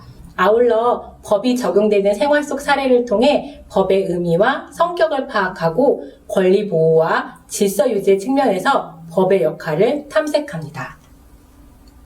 국토와 우리 생활의 단원에서는 국토의 지리 정보를 이해하고 국토 구분의 기준과 국토 주요 지역이 지니는 위치적 특성을 탐구합니다. 아울러 기후 환경과 지형 환경을 중심으로 국토의 자연 환경 특성과 자연 재해를 탐색합니다. 또한 국토의 인구 변화, 도시 발달 과정의 특성, 산업 구조, 교통 발달 과정의 특성을 탐구합니다. 사회도 과학과 마찬가지로 상당히 많은 양을 배우고 네, 있습니다. 양이 많습니다. 네. 네. 자, 2학기 네. 역사 영역. 2학기에는 역사 영역이 주를 이루는데요. 1단원 옛사람들의 삶과 문화에서는 고대 시기부터 조선 전기에 이르기까지 인물과 문화유산에 대한 이해를 바탕으로 역사 속 사회 변화의 특징과 중요한 사건을 이해합니다. 이단원 사회의 새로운 변화와 오늘날의 우리에서도 조선 후기부터 오늘날에 이르기까지의 역사 발전 과정을 인물의 활동과 문화유산을 통해 이해하고 대한민국의 발전을 위해 노력하는 자세를 배웁니다. 네, 2학기 때는 역사가 나오네요. 그렇죠. 자, 5학년 2학기 때 역사가 나온다고 했습니다. 아이들이 상당히 좀 어려워할 수도 있을 것 같습니다. 네. 자, 이따가 사회과 학습 지도 부분에서 어떻게 지도하면 되는지 말씀을 한번 드려보겠습니다. 자, 배워야 할 내용이 많아요. 하지만 사회과는 단순 암기 과목이 아님을 말씀드리고 싶습니다. 분절적이고 파편화된 사실들을 단순 암기하던 예전의 사회과는 잊으셔야 합니다. 자, 초등학교 사회과에서는 학생들이 주변의 사회 현상에 대하여 관심과 흥미를 가지고 생활과 관련된 지식과 능력을 사회 문제에 적용할 수 있어야 합니다. 즉, 사회과의 최종 목표는 학생들에게 세상을 보는 눈을 갖게 해주는 것이죠. 그렇다면 이 온라인 학습 시대에 우리 아이들에게 어떻게 이런 능력을 길러주면 될까요? 자, 먼저 아이와 함께 사회 공부에 도움이 될 만한 유익한 영상을 보고 이야기를 나눠보세요. 신축 뉴스, 토론, 시사 프로그램, 사회 다큐멘터리, 영화 등 유익한 영상을 찾아서 영상 내용에 대해 서로 이야기를 나눠보시기를 추천드립니다. 정명기 선생님, 그럼 가정에서 TV 뉴스를 계속 틀어놓고 있으면 될까요? 네, 그렇게 생각하실 수도 있을 것 같은데요. 네. 자, 계속 틀어놓는 건 아니고요. 왜냐하면 흉악한 사건이 요새 워낙 많잖아요. 이런 흉악한 사건 등 오히려 위험에 노출될 수도 있습니다. 그래서 TV 뉴스 채널을 무작정 틀어놓지는 마시고요. 도움이 될 만한 영상들을 찾아서 함께 이야기를 나누시는 것을 추천드립니다.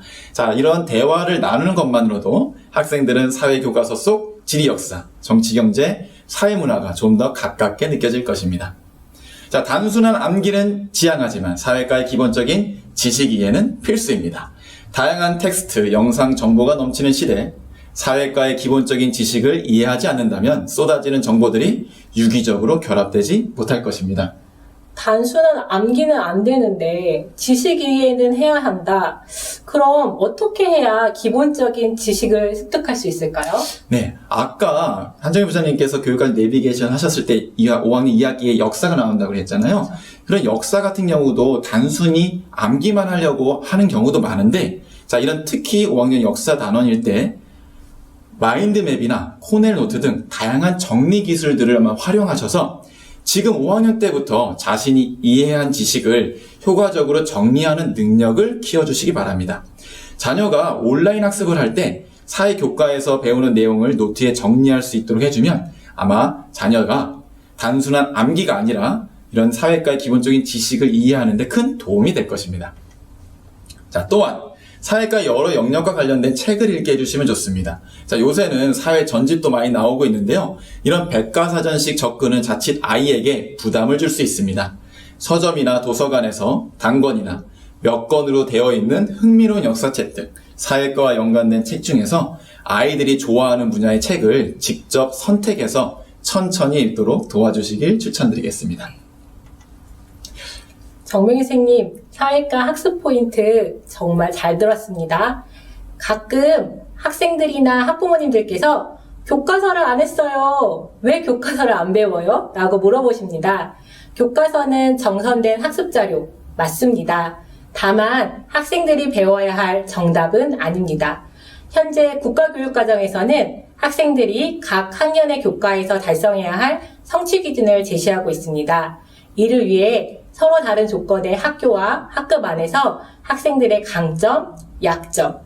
여기서 약점은 못하는 점이 아니라, 더 성장이 필요한 역량이 무엇일까 하는 부분입니다. 그렇군요. 네. 선호하는 학습 방법 등의 출발점을 진단하고 관련 있는 여러 교과 및 창의적 체험 활동과 융합하여 시대 및 사회 모습과의 관계를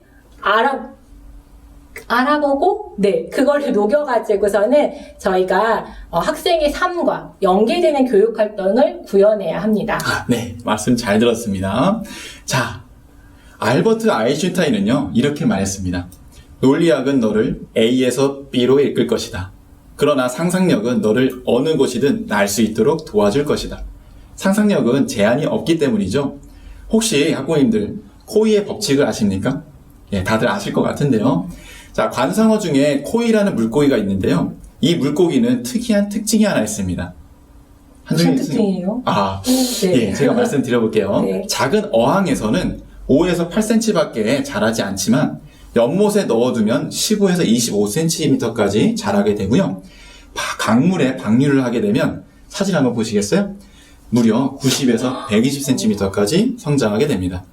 이와 같이 아이가 상상하는 꿈의 크기에 따라 엄청난 결과의 차이를 만들 수 있습니다. 상상의 크기는 제한이 없으니 자녀분들이 큰 꿈을 꿀 수 있도록 해주시길 바라겠습니다. 이러한 꿈은 하늘을 나는 꿈을 꾸었던 라이트 형제처럼 끊임없이 도전하게 하는 힘을 아이들에게 부여해 줄 것입니다. 꿈은 실패를 두려워하지 않기 때문이죠. 라이트 형제는 무려 1000번의 실패를 반복했지만 계속해서 시도를 했습니다. 하늘을 나는 꿈을 꾸었기 때문이죠. 이와 같이 꿈은 아이들에게 계속해서 학습을 시도할 수 있는 힘을 제공하게 됩니다. 그런데 아이들에게 꿈을 물었을 때 바로 자신있게 대답하지 못하는 경우가 있어요. 네, 맞아요. 혹시 아이들하고 상담해보면서 꿈에 대한 이야기도 많이 하지 않나요? 그쵸. 뭐가 되고 싶어? 라고 네. 물어보기도 하고, 뭘 하고 싶어? 라고 물어보기도 하죠. 하지만 선뜻 대답을 못하는 친구들도 많이 있습니다. 맞습니다. 그럴 때 체근하지 마시고 그럼 네가 좋아하는 것이나 잘하는 것 또는 바라는 것이 무엇인지 생각해 볼 수 있도록 해주시고요. 이런 것들을 앞으로 계속 발전시켜서 꿈으로 한번 이어가 볼까 하시면서 이끌어 주시는 과정이 필요합니다. 이러한 꿈의 힘을 바탕으로 코로나19로 인해 힘든 이 시기에 아이들이 멋지게 극복할 수 있기를 희망합니다. 네.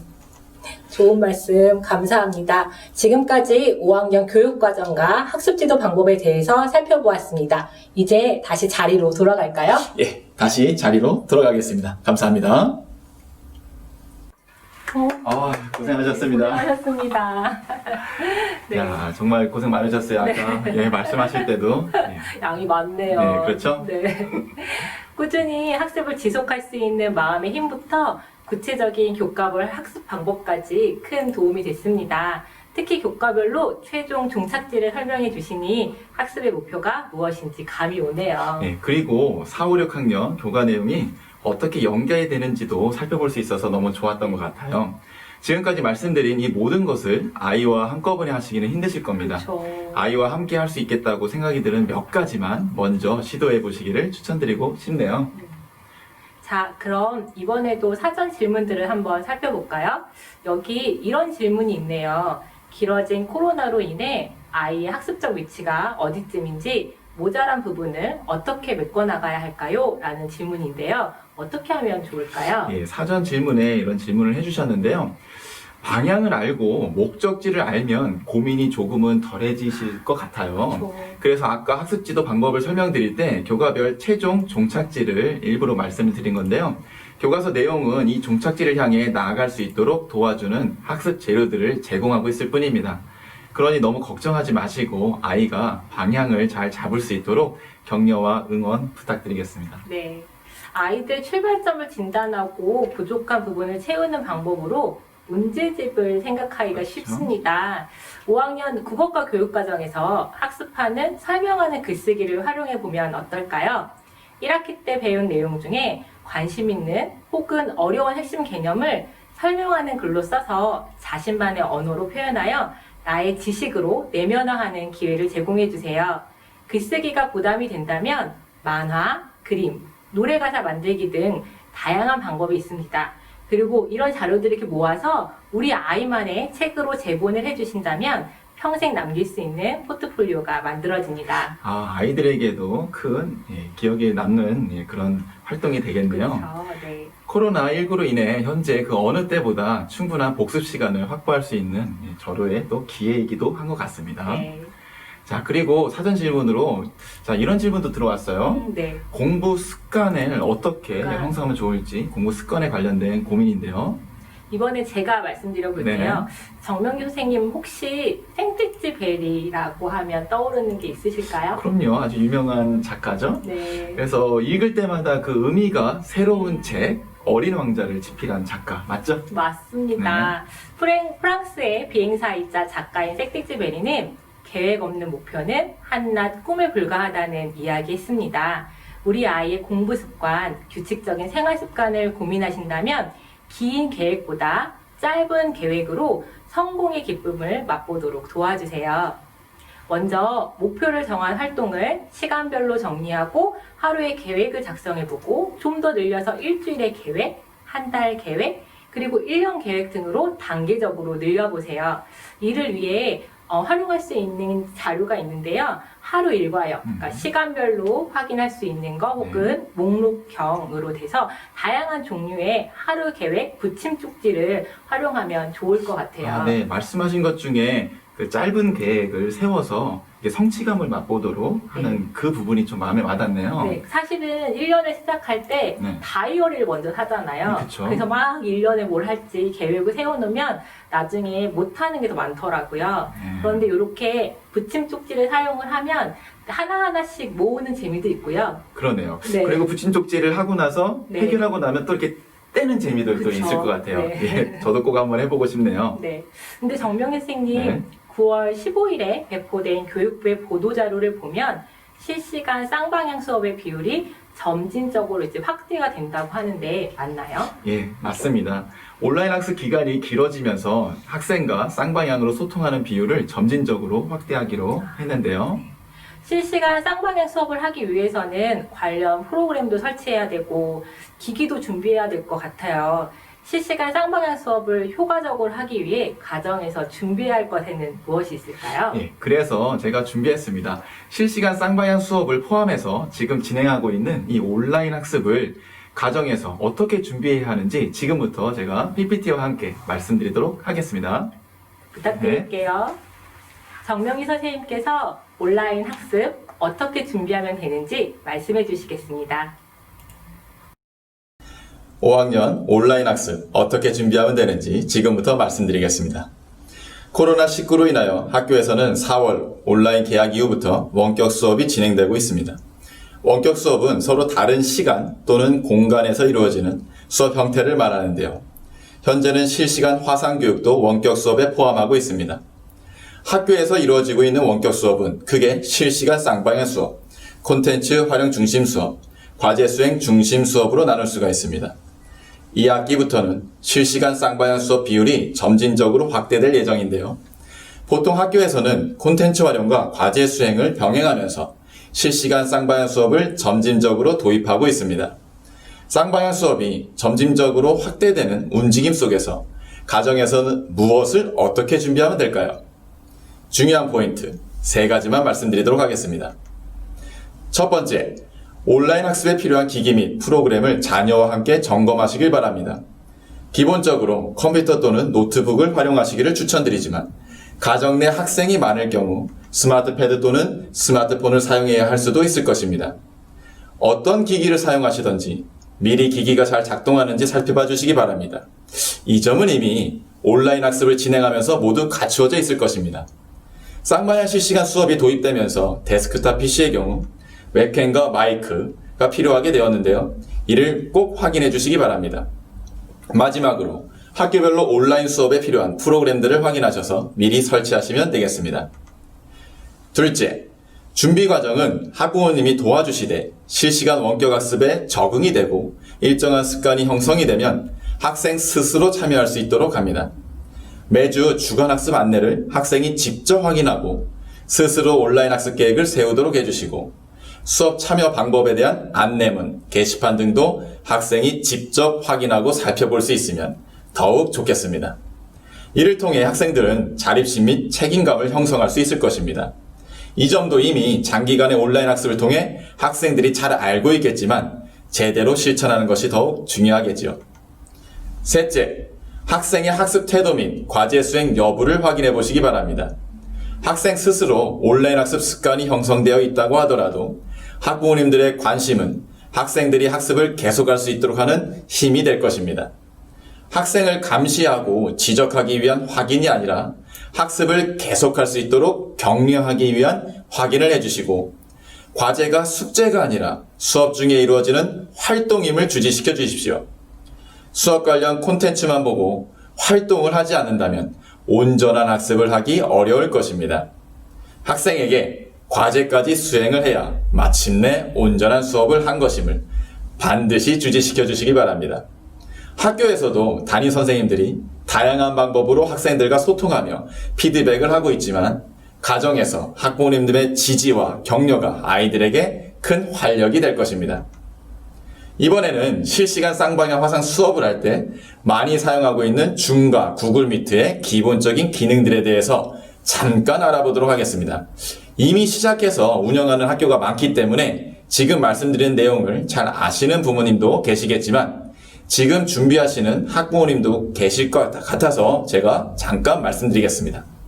우선 줌은 화면 아래에 기본 기능들을 제시하고 있는데요. 왼쪽부터 살펴보면 마이크를 켜고 끄는 음소거, 카메라를 켜고 끄는 비디오, 참가자 정보를 보여주는 참가자, 참가자들끼리 채팅을 할 수 있는 채팅, 화면을 공유할 수 있는 화면 공유 기능들을 제공하고 있습니다. 구글 미트도 줌과 거의 비슷한 기능을 제공하고 있는데요. 화면 하단에는 왼쪽부터 회의 링크 등을 볼 수 있는 회의 정보, 마이크를 켜고 끄는 음소거, 카메라를 켜고 끄는 비디오, 발표할 때 사용하는 발표 시작 설정 버튼이 있습니다. 화면 우측 상단에는 참가자 정보를 볼 수 있는 참가자와 채팅 버튼이 있습니다. 이와 같이 줌과 구글 미트 모두 비슷한 기능을 제공하고 있는데요. 자녀가 학교에서 사용하는 도구들의 기본적인 기능들을 잘 익혀두면 쌍방향 수업에 큰 도움이 될 것입니다. 그럼 실시간 쌍방향 수업을 할 때 어떤 점을 주의하면 될까요? 쌍방향 수업에서는 온라인 퀴즈, 설문, 토의 토론 등 학생들이 아직 익숙하지 않은 도구들이 사용될 수 있습니다. 이런 도구들에 익숙해질 필요가 있습니다. 이에 수업에 집중하여 참가하되 기술적인 어려움이 있을 경우 채팅, 게시판, 쪽지 등을 이용하여 선생님께 도움을 요청하면 좋겠습니다. 또한 원활한 실시간 쌍방향 수업을 위해서는 수업 전 5에서 10분 정도 미리 접속하여 기다리면 좋습니다. 선생님께서도 수업을 준비하실 시간이 필요하고 학생들도 수업에 참여하기 전 준비 시간이 필요합니다. 물론 수업에 필요한 교과서, 노트, 필기도구, 그런 자료들도 미리 준비하면 좋겠죠. 나머지 구체적인 주의사항들은 각 학교에서 안내된 방법을 참고합니다. 궁금한 점은 자녀들과 같이 인터넷으로 찾아보는 것도 좋은 방법이 되겠습니다. 다음으로 온라인 학습이 진행되면서 불거지고 있는 스마트폰 중독 예방에 대해서 말씀드리겠습니다. 자녀들이 가정에서 온라인 학습을 하는 시간이 길어지다 보니 스마트폰으로 유튜브 시청 또는 게임 등을 하는 시간도 길어지고 있어 학부모님들의 걱정이 많으실 겁니다. 우선 우리 아이들은 왜 스마트폰 중독에 빠지는 걸까요? 자, 그 이유는 크게 3가지로 말씀드릴 수 있습니다. 먼저, 아이들은 스트레스를 해방하는 방법으로 스마트폰을 사용하고 있습니다. 스마트폰 안에서의 세상은 자녀에게 꾸중을 하거나 혼을 내지 않기 때문이죠. 둘째, 아이들은 스마트폰 게임을 통해 성취감을 얻기 때문입니다. 시간과 노력을 기울이면 그만큼 레벨이 바로바로 올라가니까요. 셋째, 친구들 간 게임이나 유튜브 영상 이야기를 많이 하다 보니 친구 관계를 위해서 이런 스마트폰을 계속 사용하는 경우도 있습니다. 그렇다면 이런 스마트폰 중독을 어떻게 예방할 수 있을까요? 우선 자녀들이 스마트폰으로 하는 게임, 유튜브, SNS 이런 것들이 아이들 세계의 나름대로의 사회생활이고 의미 있는 활동임을 이해해 주시기 바랍니다. 이를 무시하고 무조건적으로 스마트폰 사용을 금지하고 스마트폰을 바로 뺏는다면 아이에게는 반발심만 올라오게 될 것입니다. 현실적으로 스마트폰 사용 차단은 어려움이 있습니다. 일정 시간 제한을 두고 규칙을 정하여 절제하며 사용하도록 하는 습관화가 필요합니다. 이때 중요한 것이 일방적으로 규칙을 정하고 아이에게 통보하면 아이는 잘 지키지 않습니다. 반드시 함께 규칙을 정하시길 바랍니다. 또한 시간, 장소, 횟수뿐만 아니라 규칙을 지키지 않았을 때의 원칙까지 명확하게 드러나도록 매우 구체적으로 규칙을 정하시기를 추천드립니다. 이와 같이 함께 구체적인 규칙을 정했음에도 불구하고 아이가 지키지 않았을 경우에는 단호하게 아까 정했던 규칙대로, 원칙대로 단호함을 보여주면 좋습니다. 혹시 자녀가 자율적으로 조절이 어려울 경우 스마트폰 사용 시간 관련 앱 등을 설치하셔서 관리하는 것도 하나의 방법이 될 수 있습니다. 자녀의 스마트폰 중독 예방을 위해 가장 중요한 것은 자녀와 함께 하는 것입니다. 자녀와 함께 대화하고 자녀와 함께 재미있는 활동을 하는 것인데요. 아이들이 게임을 통해서 성취감을 얻고 즐거움을 얻으려 한다면 그것을 대신해서 충족시켜 줄 수 있는 기회를 평소에 많이 주는 것이 필요합니다. 아이들과 함께 할 수 있는 활동으로는 배드민턴, 자전거 타기, 축구, 바둑, 오목, 보드게임, 캠핑 등 다양한 활동들이 있는데요. 이러한 활동들을 같이 하면서 아이들과의 좋은 관계를 형성하다 보면 아이는 스마트폰과 자연스럽게 멀어지게 될 것입니다. 지금까지 온라인 학습을 준비하기 위해 필요한 유의점 3가지와 실시간 쌍방향 도구인 줌과 구글 미트의 기능, 그리고 실시간 쌍방향 수업 시 주의사항, 그리고 마지막으로 스마트폰 중독 예방 방법까지 말씀드렸습니다. 하루빨리 안정된 분위기에서 우리 학생들이 매일 친구들과 즐겁게 학교 생활을 할 수 있기를 바라며 어쩔 수 없는 현재 상황에서 오늘 말씀드린 내용들을 토대로 가정에서 우리 학생들의 온라인 학습이 잘 이루어지기를 희망합니다. 감사합니다. 예, 잘 들었습니다. 감사합니다. 아이와 함께 줌 또는 구글 미트의 기본 기능을 익혀보는 것도 수업에 큰 도움이 되겠네요. 그렇죠. 그리고 스마트폰 중독 예방을 위한 방법도 잘 들었습니다. 정말 큰 도움이 되었어요. 꼭 필요한 내용이었어요. 도움이 되셨으면 좋겠습니다. 네. 실시간 쌍방향 수업의 경우 처음에 준비를 하실 때 아이와 함께 해주시고 아이가 충분히 적응이 되었다고 생각하시면 아이 스스로 할 수 있도록 도와주시고 옆에서 지켜봐 주시면 좋겠습니다. 자기주도 학습 능력을 키워주는 기회가 될 것 같아요. 네, 그렇습니다. 네. 제가 정명현 선생님께서 강의하실 때 이렇게 또 다른 질문들도 찾아봤거든요. 네. 아이가 독서를 너무 안 해요. 고민하시는 학부모님이 계셨어요. 어떻게 해야 될까요? 예, 아이가 책을 읽고 싶은 마음을 들게 하는 가장 좋은 방법은 뭘까요? 책을 가까이 해야 되지 않을까요? 예, 우선 가까이 해야 되는데 우선 아이가 잘 이제 책을 안 읽으려고 하는 거니까요. 도서관이나 서점을 아이와 함께 가는 것이 가장 좋은 방법이 아닐까 네. 생각이 됩니다. 거기서 아이가 읽고 싶은 책을 선택하게 하는 것이 좋겠는데요. 만약 읽고 싶은 책이 없다고 한다면 평소 아이가 관심 있어 하는 것, 그것이 무엇인지 한번 살펴보신 후에 아이의 관심 주제와 관련된 책 중에서 재미있는 책을 아이에게 추천해 주시면 좋을 것 같습니다. 그리고 글밥이 적은 책, 그리고 학습 만화, 그림책 등 이런 것들을 활용해서 우선 책과 친해지는 걸 기회를 주는 것도 괜찮다고 생각이 들어집니다. 네. 독서리더에 대한 말씀 잘 들었습니다. 또 학부모님들께서 궁금해하시는 게 있는데요. 온라인 학습 내용을 요점 정리하려고 하는데 어떻게 하면 좋을까요? 라고 질문해 주셨었어요. 네.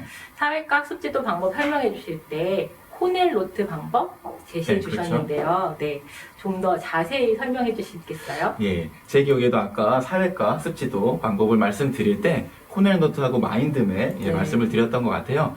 우선 코넬식 필기법이란 1950년대 코넬 대학교 학생들의 학습 효과를 높이기 위해 개발된 건데요. 노트 필기법이죠.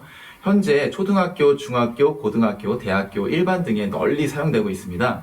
우선 노트 이제 상단에 보시면 교과 단원하고 수업 일자를 적을 수 있는 칸이 있고요. 학습 주제나 학습 목표를 적는 것도 효과적입니다. 제목을 적는 거죠. 그리고 노트 메인 그 우측에는요, 수업 시간에 배우는 내용을 이제 작성하는 칸이 되는데, 중요한 점은 수업 이후에 봐도 내용이 이해될 수 있도록 학생들, 그 아이의 자신만의 언어로 이제 작성할 수 있도록 해주시는 게 중요합니다. 노트 메인 좌측에 보시면 학습 내용의 핵심이 되는 키워드를 정리할 수 있는 칸이 있습니다. 이때 주의할 점은 지나치게 많은 키워드는 오히려 알아보기 힘드니까 주의하시면 좋고요. 노트 하단에는 또 요약 및 정리하기 칸을 마련해서 수업이 끝난 후에 복습할 때 필기 내용과 핵심 키워드를 참고해서 요약 및 정리를 할 수 있도록 해주시면 되겠습니다. 그런데 이런 문제가 좀 있어요. 또 혹시 아이가 글쓰기에 또 좀 부담을 느낄 수도 있습니다. 그쵸. 네. 그럴 때는 키워드와 또 이미지로 또 나타낼 수 있는 마인드맵을 활용해서 이렇게 정리해도 괜찮습니다. 아, 네. 그러겠네요. 다른 방법도 생각을 해보면 네, 좋을 것 그렇습니다. 같아요. 네. 다시 또 다른 질문들을 한번 볼게요. 5학년 수학학습에 도움이 되는 이제 좋은 교구가 있을까라는 이제 그런 내용들도 있었는데요. 네. 자, 한번 설명을 좀 해주시겠어요? 네, 저학년은 이제 교구를 갖고 많이 조작 활동을 하고 논다고 생각을 하시는데 5학년들도 이렇게 구체적 조작 활동을 하면 많이 도움이 됩니다. 그래서 약수, 배수, 약분, 통분의 개념 이해를 위해서는 퀴즈네르 막대라고 불리는 생막대들, 그리고 직립면체와 정립면체 학습에서는 정계도와 겨냥도의 개념 형성과 공간 감각 신장을 위해서 쌓기나무, 투명 전개도, 4D 프레임 등을 부담 없이 가지고 놀기를 추천해 드립니다. 또 5학년에서 평면 도형의 둘레와 넓이가 나오잖아요. 네, 그 학습을 위해서 펜토미노라든지 칠교놀이 등도 도움이 됩니다. 아, 아까 2학년에서 그 선생님들께서 말씀하셨던 수학 교구 이야기 하실 때 네. 뭐 다른 학년에서도 아마 수학 교구가 좀 안내가 될 것이다 라고 말씀하셨는데 또 이게 이게 교구에 대해서 네. 잘 말씀을 해주셨습니다. 네. 이와 더불어 집에서도 즐기고 배울 수 있는 다양한 수학 콘텐츠를 제공하기 위해서 국립중앙과학관에서 주최하는 2020 온라인 수학체험전이 9월 27일 일요일까지 내일입니다. 진행되니까 가족들이 함께 즐겨보시면 어떨까요? 아, 내일까지네요. 네, 이 점이 네. 좀 아쉽긴 하지만 그래도 내일이란 시간이 있으니까 네. 혹시 시간이 되신다면 2020 온라인 수학체험전 한번 참석해 보시는 것도 괜찮을 것 같습니다. 그런데 이 연수는 꼭 네. 듣고 네. 가셔야 될 것 같아요. 그렇죠. 예, 지금 끄지 마시고 연수를 네. 끝까지 들어주시고 가시면 감사하겠습니다. 자, 다시 다른 질문들을 좀 아까 봤었는데요. 네.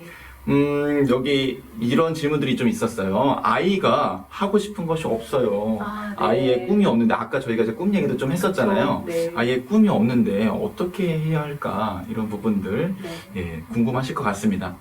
저희 아이들 진로 어떻게 해야 될까요? 제가 혹시 진로 교육에 대한 질문이 나올 것 같아서 미리 PPT를 준비해 보았습니다.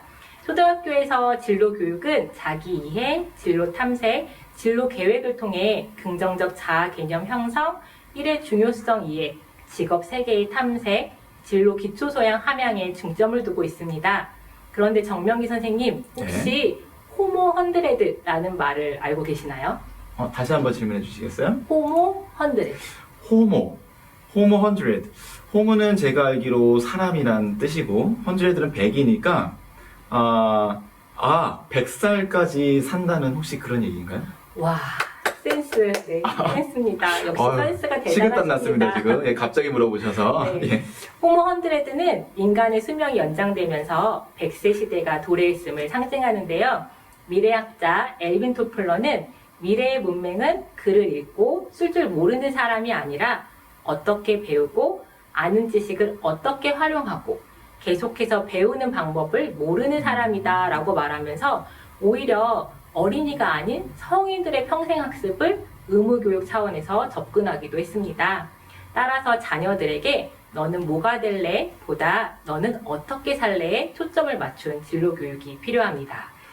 너는 뭐가 될래? 보다 네. 너는 어떻게 살래? 자, 이 부분이 좀 마음에 와닿습니다. 네. 계속해서 한번 이야기를 해주시겠어요? 이와 관련하여 요즘은 진로 탄력성에 대한 관심이 보다 높아지고 있는데요. 진로 탄력성이란 변화하는 진로 환경 또는 역경에 직면했을 때 학생들이 유연하게 적응하고 자신의 진로 목표를 상황에 맞게 다시 수정해서 추구하는 능력과 태도를 의미합니다. 그렇다면 현재 5학년 우리 자녀들이 자신을 사랑하고 주변 친구들과 어울리면서 배우는 교육활동을 통해 다시 일어설 수 있는 긍정적이고 능동적인 마음 근력을 키우도록 지원해주세요. 예, 그래야겠습니다. 긍정적이고 능동적인 마음 근력. 네. 예, 중요한 단어인 것 같습니다. 자, 제가 참고로 한 가지 아까 수학 축전도 말씀을 드렸는데요. 네. 자, 진로교육 관련해서도 있습니다. 10월 13일 화요일부터 11월 13일 금요일까지 온라인으로 진행되는 2020 온라인 서울 진로직업 박람회가 있는데요. 이 서울 진로직업 박람회는 학생들에게 진로 체험의 총체적 경험을 제공할 수 있는 아주 좋은 콘텐츠들로 구성이 되어 있습니다. 네. 자세한 내용은요, 여기서 제가 다 말씀을 드리기는 어렵고 2020 온라인 서울 진로직업 박람회 홈페이지를 한번 참고해 주세요. 한 번 더 말씀드릴게요. 네. 2020년 온라인 서울 진로직업 박람회입니다. 네, 정말 좋은 정보 감사합니다. 네. 제가 아까 선생님 말씀 들어보다 보니까 네. 얼마 전에 관점을 디자인하라라는 유명한 책의 저자이신 네. 예, 박용우 대표님의 강의를 들은 적이 있어요. 한 30분 정도의 강의였는데 상당히 이제 감동을 많이 받았습니다. 그분이 이런 이야기를 하시더라고요. 제가 한번 여쭤볼게요. 그냥 네. 말씀드리는 것보다. 한정희 선생님, 당신의 직업은 무엇입니까? 라고 물어보면 뭐라고 대답하시나요? 초등학교 교사입니다라고 대답하죠. 네, 보통 그렇게 대답하시겠죠? 네. 예, 이와 같이 보통 직업을 물어보면 이와 같이 보통 직업을 그냥 대답을 하곤 하는데요. 그런데 세계적인 향수 개발자 크리스토프 로 다미엘이라는 사람은 이렇게 대답을 했다고 합니다. 어떡해요? 나는 공간에 부유하는 공기 입자에 감정을 입혀 재조각하는 일을 하고 있습니다. 와. 자, 처음에는 저도 잘 이해가 안 됐지만 네. 이 분은 그냥 직업을 직업으로 생각하는 것이 아니라 자기가 어쨌든 하고 싶은 일, 예, 그런 아까 말씀하셨던 뭐가 될래보다는 너는 어떻게 살래 이런 네. 부분에 초점을 맞추신 것 같아요. 이렇게 직업을 바라보는 관점이 다른 거였죠. 네. 아까 한점희 선생님께서 너는 뭐가 될래? 보다 너는 어떻게 살래에 초점을 두어야 한다고 말씀하신 것처럼 네. 그리고 방금 전에 아까 저희가 학습지도 하면서 말씀드렸던 내용이었는데요. 비행사라는 직업이 아니라 하늘을 날고 싶다라는 꿈을 꾼 라이트 형제처럼 우리 학생들이 통념에 갇힌 직업에 대한 꿈을 꾸는 것이 아닌 어떻게 살고 싶다는 통념에 갇히지 않은 이런 꿈을 꾸었으면 좋겠습니다. 네. 긴 인생을 생각했으면 좋겠습니다. 그렇죠? 벌써 맞춰야 할 시간이 다 됐는데요. 네. 오늘 연수 어떠셨나요? 예, 오늘 연수 너무 좋았고요. 코로나19로 인해서 학부모님들과 직접 소통할 수는 없었지만, 예. 네. 예, 죄송합니다. 예, 실시간으로, 네네. 예, 연수를 마치기 전에, 실시간으로 지금 또 올라오는 질문들을 좀 몇 가지 보고, 더 한번 이야기 좀 나눠보도록 할게요. 집에서 노트 필기를 하면 네. 문제집 등에 요약되어 있는 내용을 베껴 쓰는 수준이 될 것 같은데 어떻게 집에서 지도하는 것이 좋을까요? 라고 물어보셨어요. 집에서 노트 필기를 하면 문제집 등에 요약되어 있는 내용을 베껴 쓰는 수준이 될 것 같은데 어떻게 집에서 지도하는 것이 좋을까요? 그랬습니다. 예, 아까 말씀드린 것처럼 네. 노트 필기라는 것은 정말 베껴 쓰기보다는 자신만의 언어로 쓰는 것이 중요하겠죠. 그런데 바로 자신만의 언어로 쓰기에는 어려울 수 있습니다. 그래서 제가 추천드리는 것은 사실 저희 반 학생들 같은 경우는 사회과를 이제 노트를 준비하도록 해서 노트를 가지고 정리를 하도록 하는데 우선 마인드맵으로 정리하는 것을 학생들에게 안내를 했습니다. 그래서 이미지와 키워드 가지고 마인드맵을 통해서 정리하는 것을 먼저 익혀본다면 그런 키워드들을 이제 문장으로 구성하는 능력이 점점점 이제 확장을 할 거기 때문에 마인드맵을 먼저 정리하는 것을 추천을 드리고 그 이후에 확대를 해서 코넬 노트를 활용하시는 것을 추천드리겠습니다. 네, 학습을 한 다음에 교과서를 네. 덮거나 온라인 학습이 끝난 다음에 내가 배운 내용을 갖다가 얼마만큼 어떤 단어를 기억하고 어떤 개념이 기억했는지 그냥 두서없이 써봐도 괜찮을 것 같아요. 네, 그리고 그렇죠. 중요한 개념과 내가 기억하는 게 얼마만큼 차이가 있는지도 알아보면 좋을 것 같고요. 네. 네. 예, 지금 실시간 질문들은 거의 저희가 다 말씀을 드렸던 것 같아요. 예, 그러면 지금 시간도 이제 저녁 시간이 다 다가오고요. 예, 저희가 조금 더 일찍 끝내드리도록 하겠습니다. 네. 그러면 아까 말씀드렸던 수학 출전 그 부분도 얼른 한번 생각을 가셔야죠. 해보셔도 네, 좋을 네. 것 같아요. 예, 코로나19로 인해서 학부모님들과 직접 소통할 수는 없었지만 이렇게 비대면이라도 이렇게 소통할 수 있어서 정말 저는 개인적으로 네. 의미 있고 정말 좋은 시간이었습니다. 한정희 선생님 어떠신가요? 네, 저도 이렇게나마 온라인으로 학부모님들과 이야기 나누고 소통할 수 있어서 의미 있고 즐거운 시간이었습니다. 예, 모쪼록 5학년 자녀분들의 특성 이해를 바탕으로 가정에서 생활지도 및 학습지도를 하시는데 많은 도움이 되셨기를 바라면서 오늘 연수를 여기까지 하고 마치도록 하겠습니다. 네, 하나 홍보를 한다면 지난주에 저희가 1학년, 3학년, 6학년 연수를 했는데요. 이 방송이 끝나면 그 연수는 서울시교육청 유튜브 채널에서 확인하실 수 있습니다. 네, 그렇죠. 그러면 저희 것도 네. 저희 것도 한 일주일 정도 네. 지나고 나서 다시 이 유튜브 링크로 들어오시면 다시 보기를 하실 수가 있겠습니다. 자, 지금까지 긴 연수를 함께 해주셔서 대단히 감사드립니다. 안녕히 계십시오.